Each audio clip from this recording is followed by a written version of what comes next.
Hi, I'm Adam Cates, and I'm the choreographer for The Little Mermaid at Arkansas Rep. In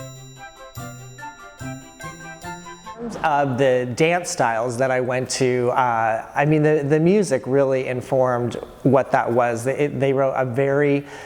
mixed bag of musical numbers, and so looking at something like Under the Sea, they incorporated elements of samba and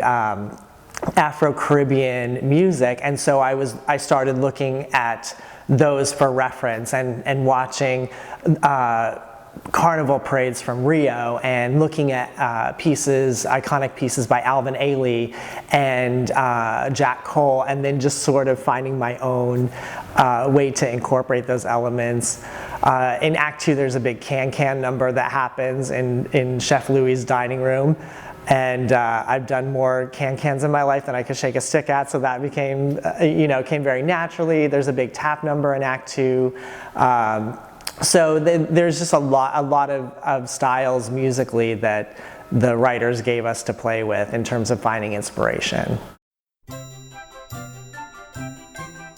The thing about working with Joshua Dean is the fact that we go back almost 10 years working together, and so we came into this with very much the same language. And when I first sat down and was kind of figuring out musically where elements might go, we had talked about what tricks would go into what piece, but I looked at the music and found the places where I felt I could best feature certain elements. And so the first thing we did was sit down and talk about the music and what element would go where, and then I just kind of leave him to do what he does, and he and Lanny and Ben would work something out, and then I'd go to their studio in New York and watch it, and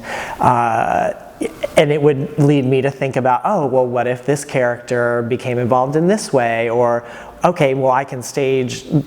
people going around or under or something during this element, and or there might be a sequence where I'd say, oh, because this is a big musical accent, can you hit something really big here, and then everybody will frame you, and that sort of thing. So it's very much just like you try this, okay, I like this, why don't we try this sort of thing, and we just keep a very open communication to make sure that everybody is safe and everybody is featured in the best possible light, and that everybody is contributing to the story overall. It's actually, with them, it's a very easy collaboration. So I think people are going to come away from this very surprised at how we pull it off, but I think that they will fall in love with The Little Mermaid in a whole new way that they didn't expect.